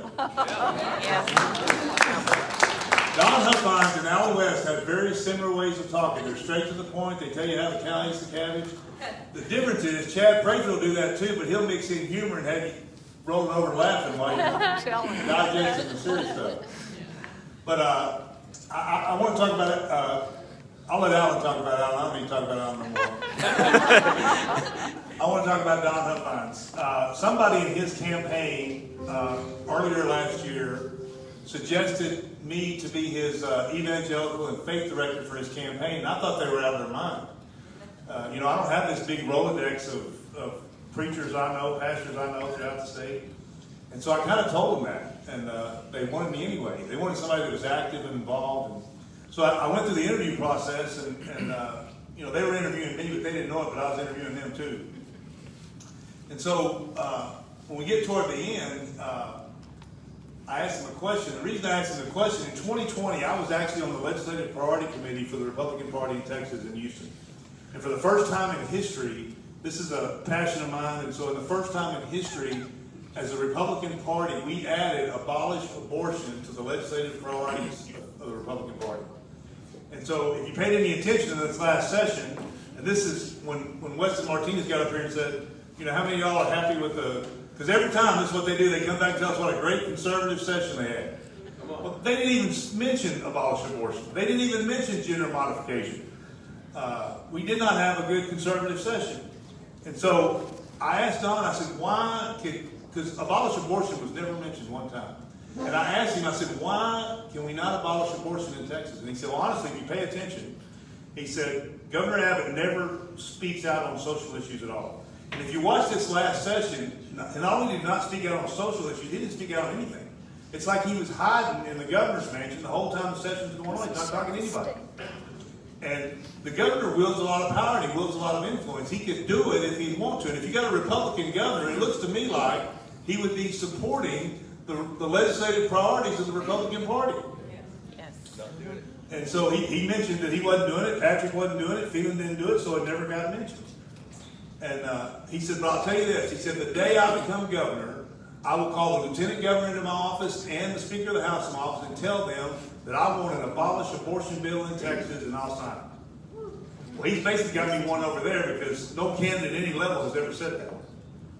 And so, but I followed it up with another question that nobody's ever answered correctly in my opinion. And I said, what do you do if the Supreme Court rules it unconstitutional? And he said, basically, I'll thumb my nose up at them because the Supreme Court doesn't make law. Legislatures make law, and Texas is a sovereign state. If we don't want abortion in Texas, we won't have it. Come on, somebody should have got happy. Okay, before we go any further, I'm a preacher and I need a lot of amens, Dr. West. I was trying to help you. Can you help me? Because they're not helping. So, basically he had me one over there, but he was the same way on every issue. He got in the race on May the 10th, and he already, when he got in the race, he had a plan. You hear a lot of politicians get up and they tell you rhetoric. They tell you what you want to hear. I'm going to secure the border. Well, okay, great, that's what I want, but tell me how you're going to do it. Don had a plan on May the 10th when he got in the race. And the plan is several fold. One of them is, we've got 20,000 state troops in the state of Texas. And you might have seen that Abbott sent some state troops down there since then, but Abbott's been governor for 7 years. He's never sent any state troops down there until Huffines started talking about it. He said, we got 20,000 troops. I'll send them all to the border. We will secure the border. If they get across, we take them back. If they shoot at us from the other side of the border, we shoot back. All right. Come on. I that anybody in the state of Texas would allow the enemy to shoot at us and us not shoot back. That's not right.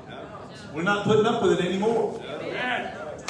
On top of that, 20,000 troops, there's also 25 bridges from Mexico into Texas. And TxDOT either owns those bridges, or at the very least, they own and maintain the roads they come into. And he said, strategically, we will shut down all 25 bridges of commercial traffic coming from Mexico into Texas. And he said, I guarantee you, Mexico will go from being a bad neighbor to a good neighbor overnight. Yeah. And the third part of that plan is we eliminate the incentives that make them want to come over here. We are paying, your tax dollars is paying for free tuition in Texas College for all the illegals. There's too many incentives that we've given them, making them want to come over here. Now listen, I'm all for anybody that wants to migrate to Texas, but do it legally. Trump did well when he was president, because he at least established that remain in Mexico policy. And that's what closing those bridges will do. That'll make Mexico pay attention, and they'll become a good neighbor once again. Amen? Amen. But he's that way about everything. Is time out? Time. Time is up. Yep. You didn't have to go anywhere. Colonel West is going to mop me up with the mop here today. Thank you guys. Consider Don Huffines for governor. You can find more information at donhuffines.com.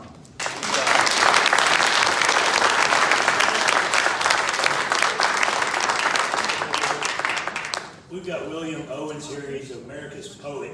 He wants to, before I do my introduction for Alan West, he wants to read a poem that he wrote about Adam. Batman? Number 4.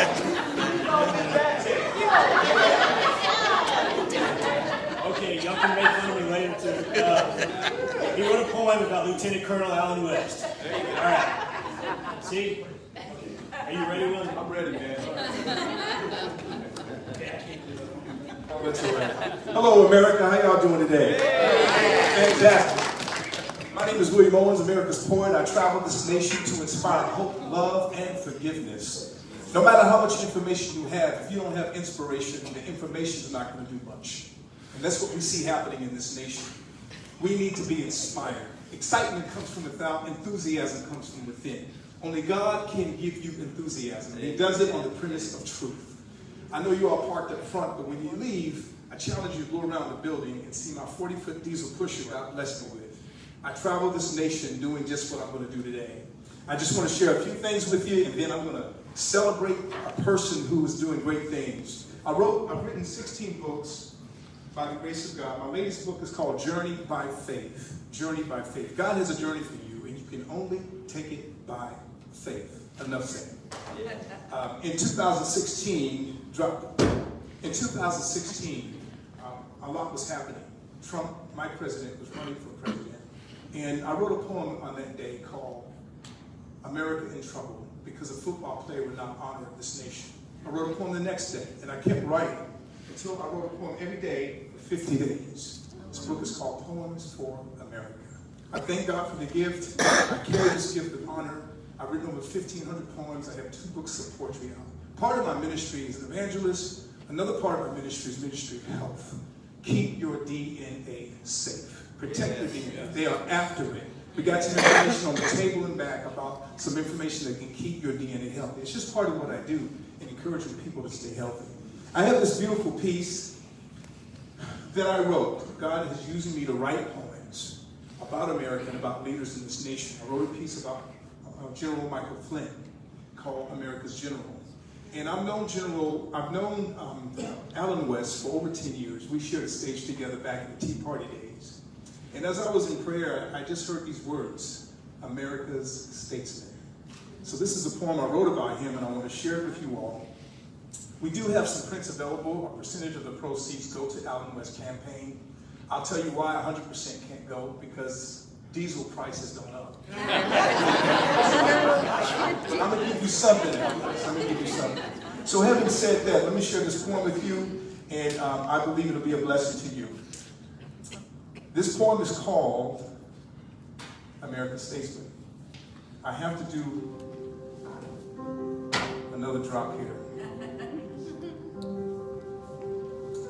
How many people love poetry? That's good. Poetry needs to come back, you know?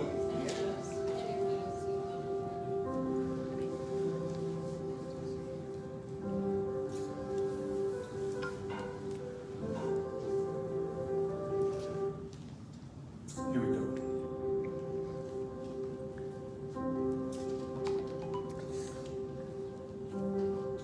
A man of flint who will not relent to let that which is true. For what God has made him see, embedded deep within him, to believe. A warrior with keen insight, like eagle in flight, soaring high above, receiving wisdom from God, to engage against the enemy of truth, to without fear fight the fight of faith for America, to defend her honor, to tenaciously be her knight in shining armor. No retreat or regret found upon his face. A fierce racist indignation to defend this nation, to expose the lie, to compel the people to stand for all that's right. A statesman with keen understanding, compelling articulation of our Constitution, our history, our laws. And upon the foundation of it all, the Word of God.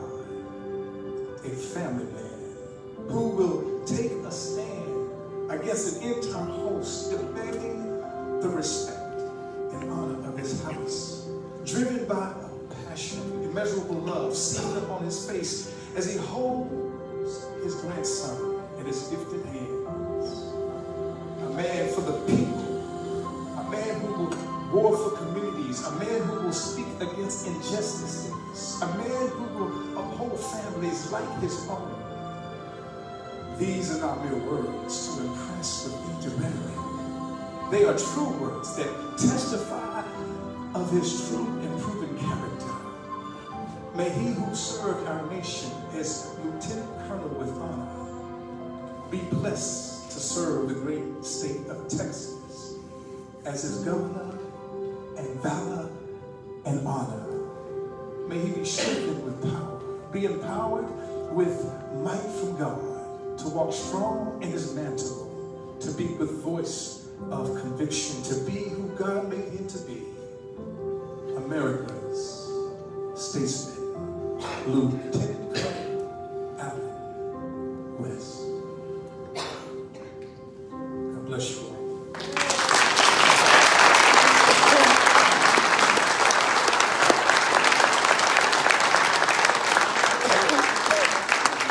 We have an order form in the back for those who would like to get an order of this. We ran out of prints. So if you'd like to order it, we'll fill this out. You'll get a receipt, and we'll get one sent right to you. Thank you for the opportunity to share with you all. Keep me in your prayers.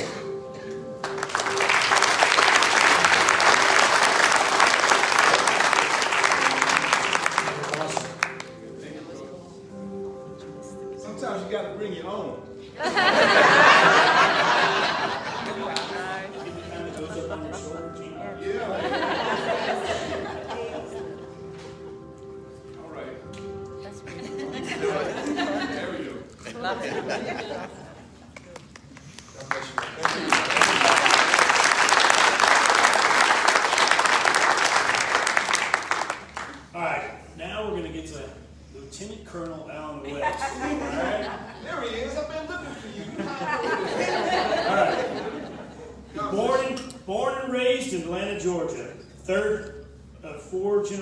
Of military combat servicemen. He's a decorated and retired combat veteran with 22 years of honorable service. He's a graduate of the University of Tennessee and has 2 masters, one from Kansas State, one from the U.S. Army Command and General Staff Officers College. As a member of the Republican Party, he was elected to the United States Congress to represent Florida's 22nd District and later served as chair over the Republican Party of Texas. He's married with 2 daughters and a grandson. Let's welcome gubernatorial candidate, Lieutenant Colonel Alan West.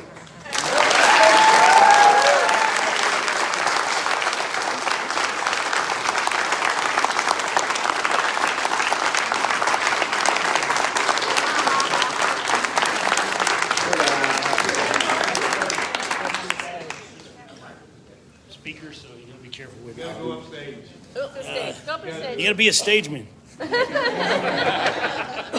You know, I would prefer that, you know, that theme music that you were playing would have been da-da-da-da-da.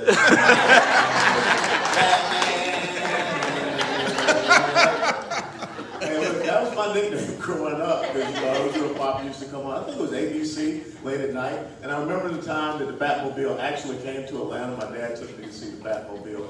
And that was a great time. But you know, that's one of the things I want you to think about and understand.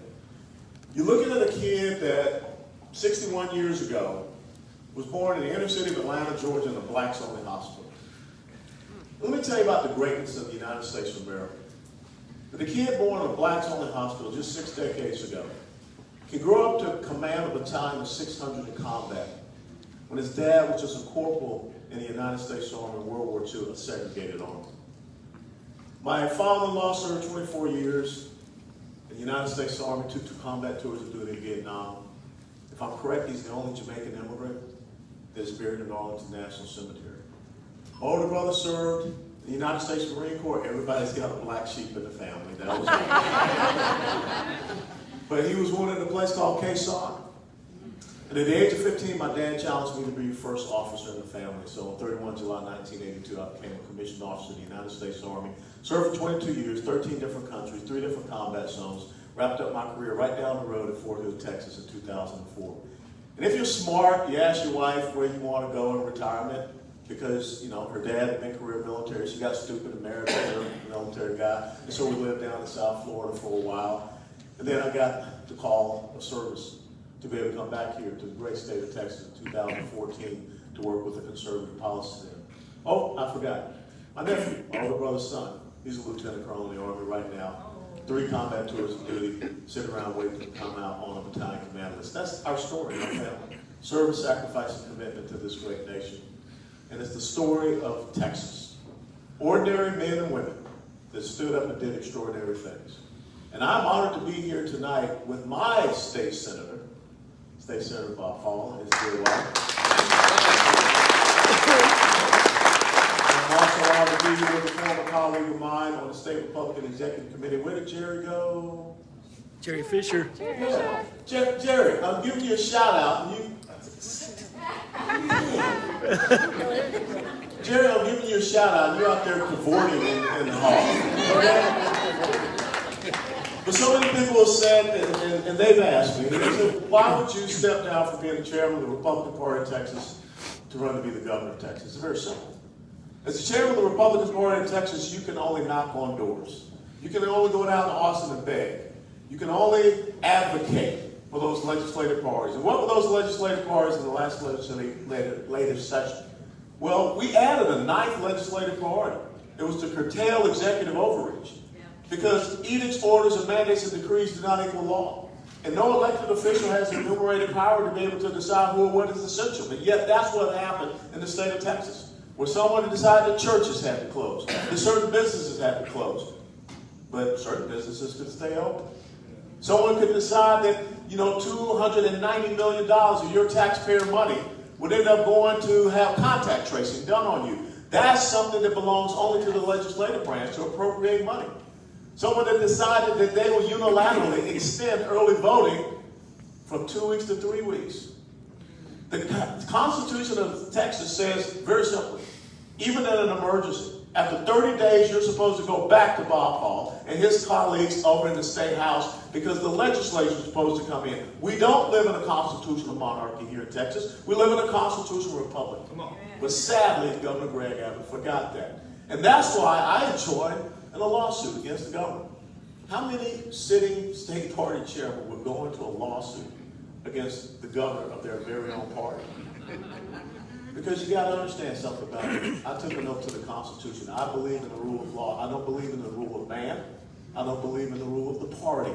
I believe in doing what is right by God's word, by the word of our Constitution, being the United States Constitution and the Texas State Constitution. That's why when Dave Phelan all of a sudden decided, after we worked so hard to get an 83 to 67 majority in the Texas State House, 18 to 13 majority in the Texas State Senate, he decided to give committee chairmanships to Democrats. 15 Democrats got committee chairmanships in our Texas State House. And that's why I called him out as a political traitor.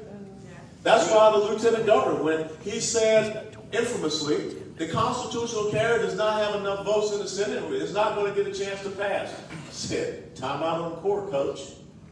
You will pass it.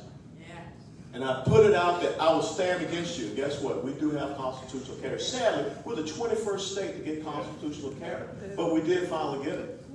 See, that's the measure of who I will be for you. It's to stand up and fight for that which is right, by the Constitution, by what you said. The fact that we still have taxpayer-funded lobbying in the state of Texas. You know why that's so important? The Texas Association of School Boards is part of the National Association of School Boards, and those are the people that sent the letter to Merrick Garland, the Department of Justice, saying that those folks showing up at these school board meetings, they're domestic terrorists. The Texas Association of School Boards is still a member. Many other states have dropped out. Taxpayer money goes to support the Texas Association of School Boards. That's why we have to get rid of that. The fact that we don't have educational freedom here. Every single parent should be able to decide how and where their child is getting a good quality education. And notice I said education and not indoctrination. But yet we cannot get that passed here in Texas.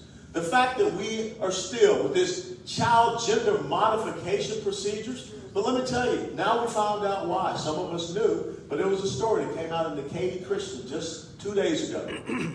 $2.4 million from child gender modification clinics to the governor, to the lieutenant governor, and to the Speaker of the House. See, Judas betrayed our Lord and Savior Jesus Christ for just 30 pieces of silver. But our governor and lieutenant governor and Speaker of the House betrayed and sacrificing our children for this gender dysphoria for $2.4 million. You know, you talked about the abortion issue. When the city of Lubbock wanted to become the largest sanctuary city for life in the state of Texas, they called me. And I said, I'll be happy to get out there on a Southwest airplane. In January of last year, I did the March for Life, and I stood there in front of that Planned Parenthood clinic. We talked about how it's going to close down. And I convinced the RNC to run ads and commercials and support them financially. In Lubbock, Texas now is the largest sanctuary city for life in the United States. I've already had conversations, and I've already told Brian Slate his abolish abortion bill that he wants to submit. I've read over it. I said, you got my full support. You get it passed in the House. It gets over the Senate, gets passed. I'm going to sign it into law because I'm sick and tired. If you want to talk about white supremacists and racists, the biggest one is Barbara Sanger. And she founded Planned Parenthood. You want to talk about a genocide? It is the genocide that's been committed against little bitty black babies. Close to 25 million murdered in the womb. I want that ended. The second largest facility in the world for murdering unborn babies in the womb is in Texas.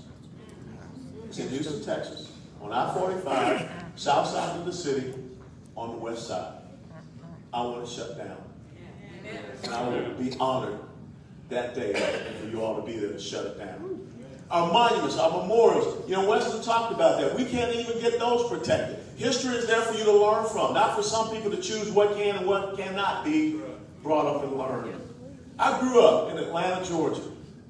There's a thing outside Atlanta, Georgia, a really big rock. Maybe y'all heard of that big rock. It's called Stone Mountain. And on the face of Stone Mountain, you got Robert E. Lee.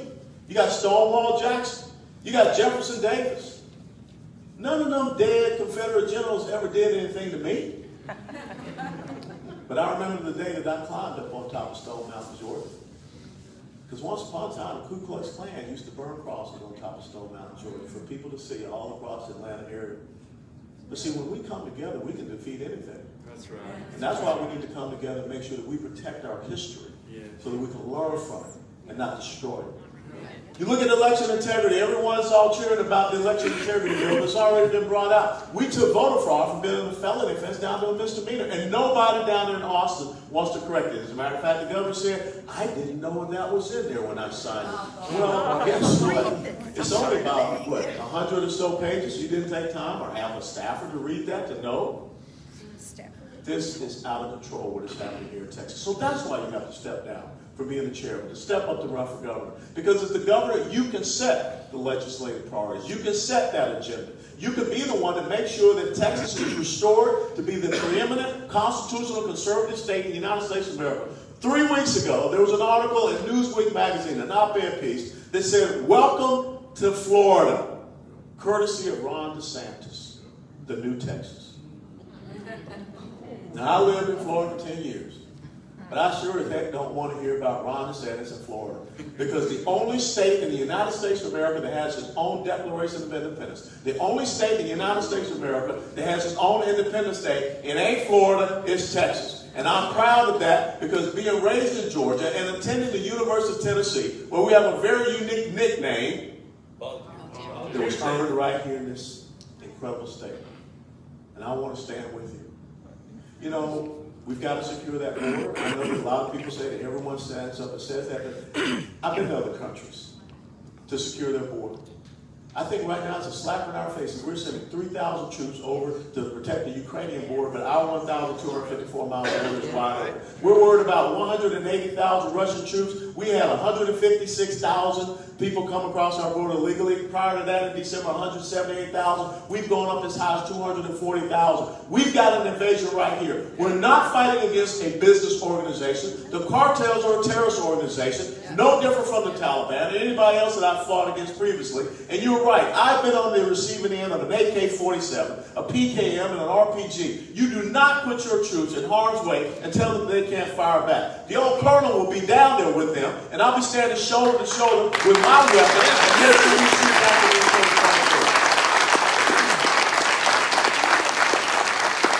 If you have not been paying attention to what's going on right now, there have been articles in the Army Times and the military.com. The Texas National Guard is looking to unionize because of the deplorable conditions that they're facing. Not enough ammunition, not enough equipment, exchanging body armor, the wrong rules of engagement, no mission, no task and purpose. We're going to stop that. We're no longer going to have these non-governmental organizations, Catholic Charities, Lutheran ministries, that are the travel agencies for illegal immigrants. We're going to revoke their licenses. They're 501c3 operations, not-for-profit operations. You revoke their license and they can't be here.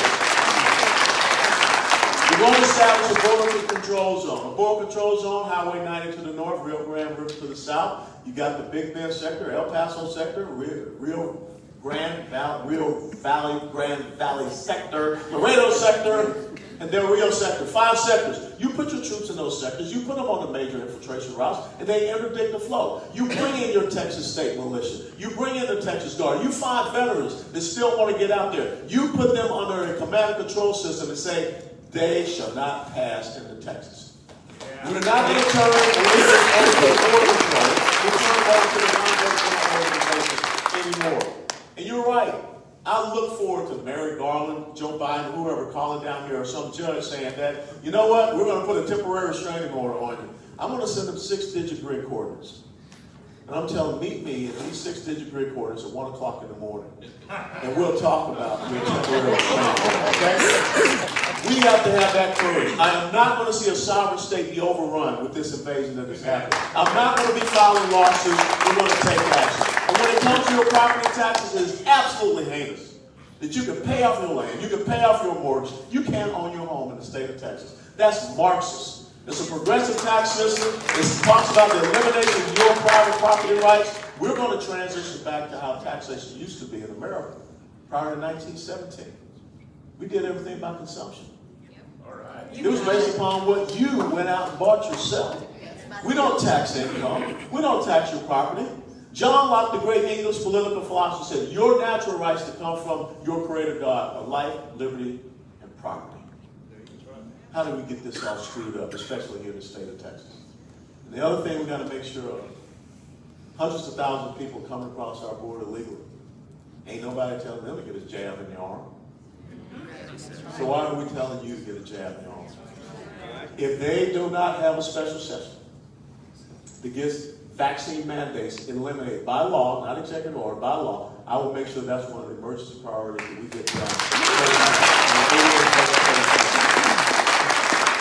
You have the right to choose what treatments, what protocols, what therapies you want. We're going to clean house in the Texas Medical Board, clean house in the Texas Nursing Board, clean house in the Texas Pharmacy Board. Nobody should be telling any doctor, any pharmacist, or whatever what you can and cannot give to people in the state.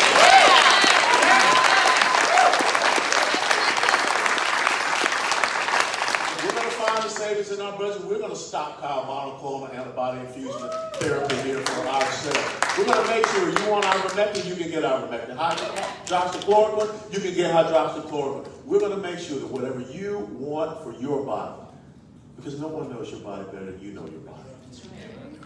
And if you can't control your body, if you have no say-so about what goes into your body, then what do you have control and say-so about? Let me close on this. It has to be about our future. As you heard, we're 46, 47 out of 50 in education. It's time we stop indoctrinating our children. It's time we educate our children. We got to get back to reading, writing, arithmetic. You know, I learned how to write cursive before I hit the first grade. Most of these kids now cannot write their name. Cursive teaches you precision. It teaches you discipline. It teaches you standards. We need to get back to those fundamentals. We need to get back to teaching history and civics so that our kids understand how great the state of Texas is. And we also need to teach some of us old heads some history and civics also, especially the knuckleheads that are coming in from California, Illinois, New York, New Jersey. They need to learn something about the Texas history as well. So we've got to get back to educating our children. No more of this critical race theory, cultural competency, action plan. No more money coming from the federal government with strings that we have to send money to social and emotional learning so they can data mine our kids. No, that's not going to happen anymore in Texas. This is our moment, folks. You know, February is an incredible month when you think about Texas history. Because next week, on the 23rd of February, about 185 showed up down there in that place called San Antonio. They were led by a 26-year-old, a kid by the name of William Barrett Travis. And on the 24th of February, he wrote an impeccable letter. He talked about there will be no surrender, there will be no retreat. He talked about dying, giving his life for his own honor and the honor of his nation.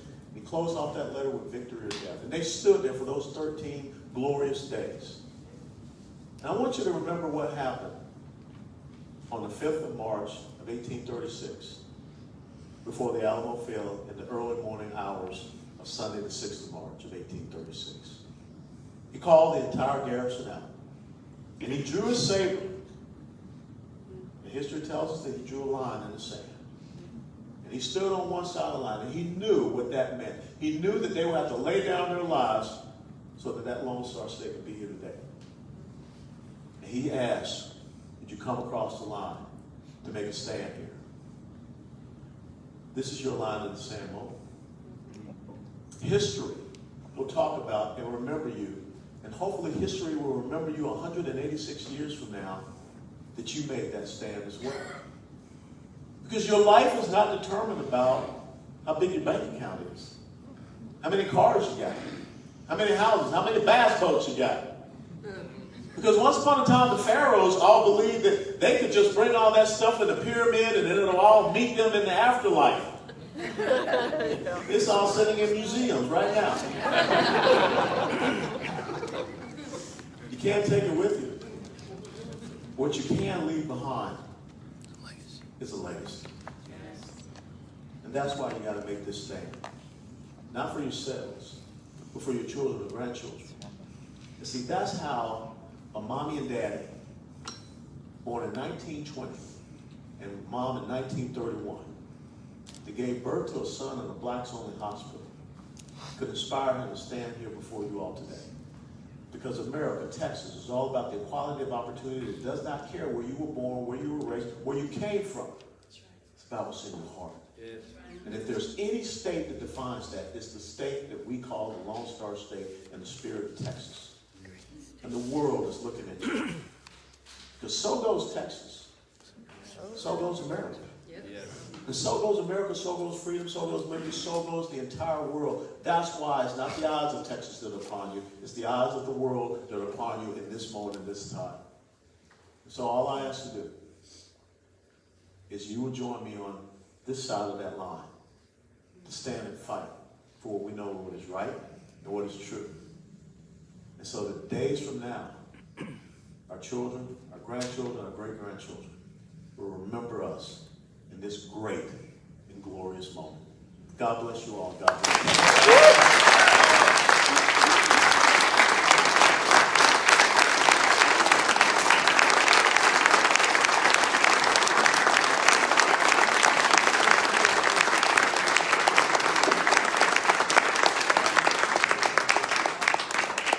Next governor. Hey. Yes, governor. Amen. Woo!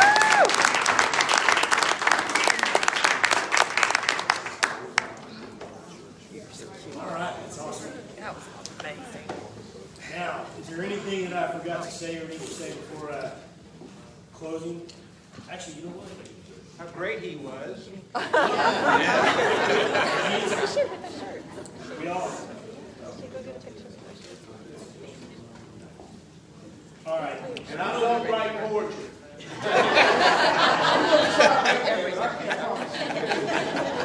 I don't know, I guess everybody knows that early voting's already gone. It's already started now. It's gone. We're about to approach March 1st, which is the voting day. And I don't know if everybody knows your precinct chair elections, they're going to go at the same time as the runoff elections. Are y'all familiar with that? Yes. It's May 24th.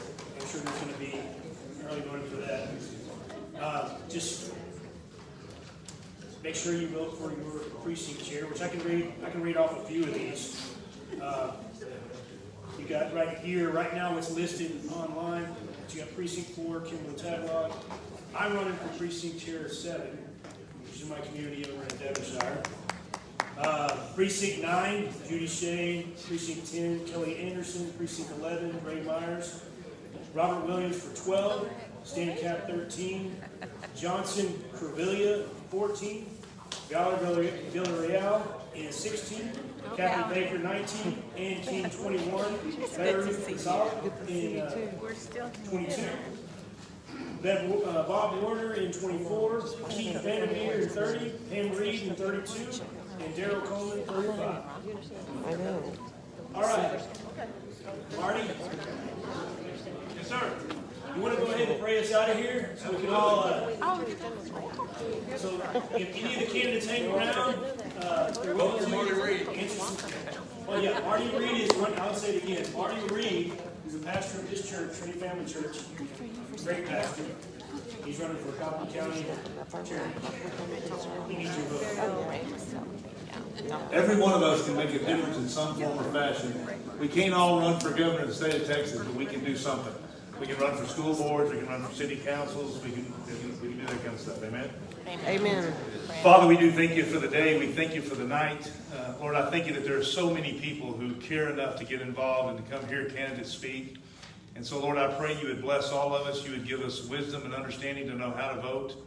And that, Lord, you would just cause your church to rise up and make the difference in this election. That, again, we can root out those people that have rooted themselves, that are evil in high places, and we can replace them with righteous men and women. Bless our country, bless our state, and bless all those who are running for office. In Jesus' name, amen. Amen.